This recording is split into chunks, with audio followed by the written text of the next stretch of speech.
Hello, everyone, and welcome back to 10 Talks. My name is Emily Price. This is Father Anthony. And we work here at Clearwater, and we're excited to have you join us for a special edition. Given that this is the month of May, and it is the month of our beloved Blessed Mother in Heaven, and also the month of Mother's Day, we want to talk about mother figures.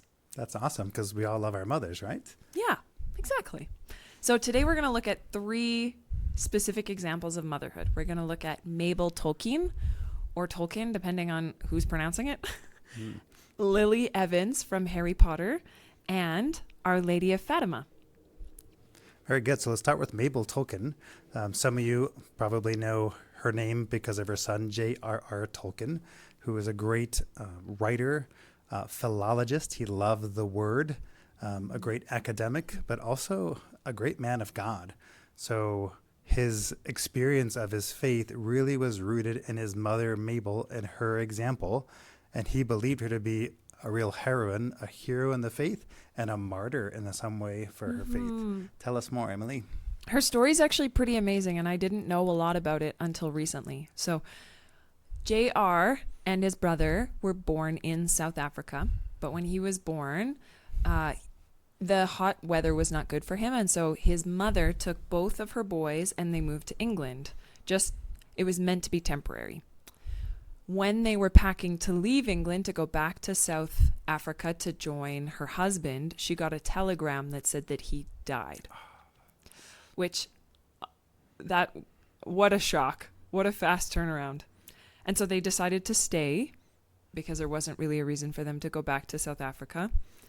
And she converted to Catholicism.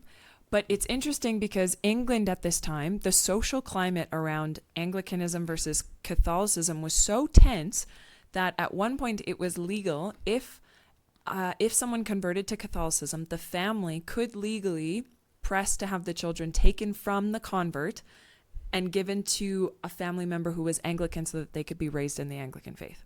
And so when Mabel converts to Catholicism, she's risking potentially losing her children. And ultimately, her family does cut her off, and she is isolated and has to raise the boys on her own in relative poverty. Yeah, and she worked herself so hard. She got so sick that she really worked herself to death. So Tolkien looked at her as such a model of faith who loved her faith so much, she risked it all, and he considered her really a martyr for the faith. So when he writes his works, the Catholic faith is not just a principle he stands behind, but to quote a renowned professor in this area near the school, Doug Mansfield, he had the faith even at a molecular level. So like Catholicism was what he ate and breathed and spoke even subconsciously. And it's in his works because of what he believed. Mm-hmm.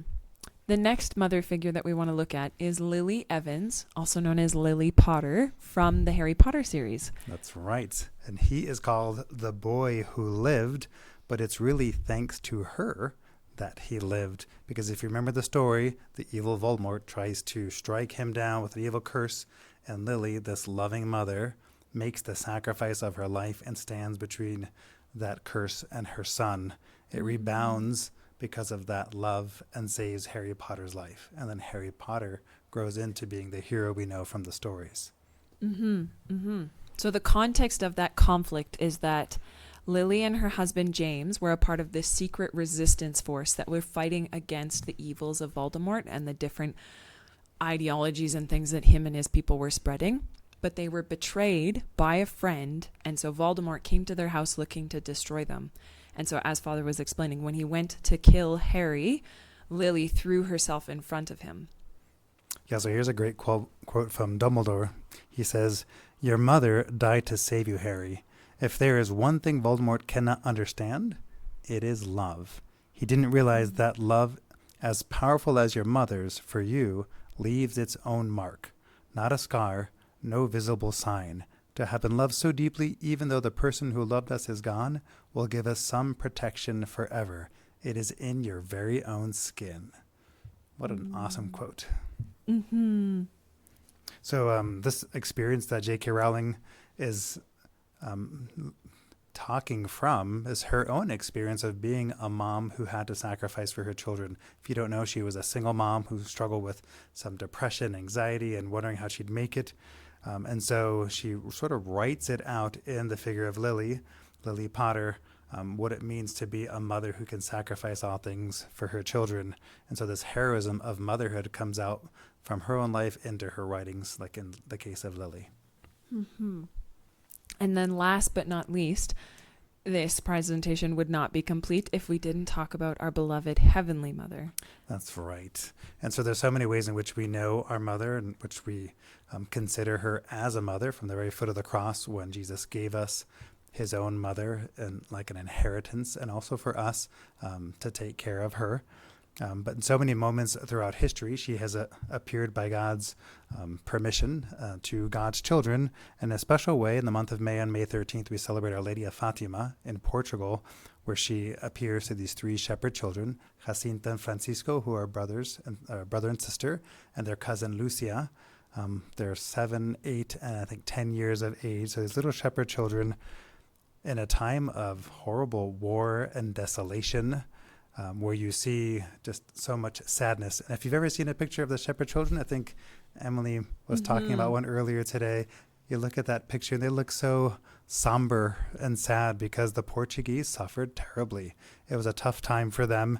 And so Mother Mary is sent from heaven to speak to these children and to speak to the nation and speak to the church again, to call them back. And essentially her message was, pray and sacrifice for peace. An angel of peace appeared to these children first 3 different times, and then Mother Mary appeared and asked them if they're willing to suffer and pray for the conversion of sinners. So there's a great reminder as we celebrate the feast of Our Lady of Fatima that we have a mama in heaven, our Mother Mary. As we think of the springtime, as we think of our own mothers and Mother's Day, we can't help but think of our Mother in heaven, who the Lord has given us and sends to us to ask us to pray, to sacrifice, to work for peace. Mm-hmm.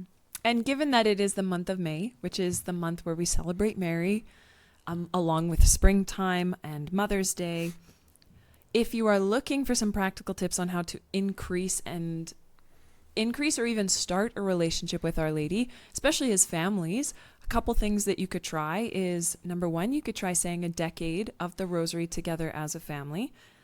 If you don't have a statue of Our Lady somewhere in your home, you could get one, just as a physical reminder of her presence every day. Some people like to plant a Mary garden, so to have a statue outside and then to plant a beautiful garden around it so that there's a peaceful place to pray and to remember her as well. You can pray for the mothers in your life. And then finally, there's also this very special, set of prayers of preparation where you can actually consecrate your life and your family to Our Lady. I think it's Father Michael Gately that wrote 33 Days to Morning Glory. Yeah. Or the original Father Louis de Montfort, his consecration to Christ through Mother Mary. I think it was him that said that the surest path to heaven is through Our Lady. That's right. And the shortcut to Jesus' heart is through his Mother Mary. So here you have Mother Mary as the example of the motherly figure par excellence. And we spoke about Mabel Tolkien and Lily Evans or J.K. Rowling, these different mothers that we might read of or hear of. Think about your own mother, and we leave you with a little challenge for the month of May, maybe a twofold challenge, maybe to show your appreciation and your devotion to your biological mother and also to your heavenly mother. Choose sort of an act of appreciation, an act of kindness, an act of gratitude you can do daily in the month of May, both for your mom and for your heavenly mother. And those are all the thoughts we have for you today. So keep praying, and we look forward to seeing you again.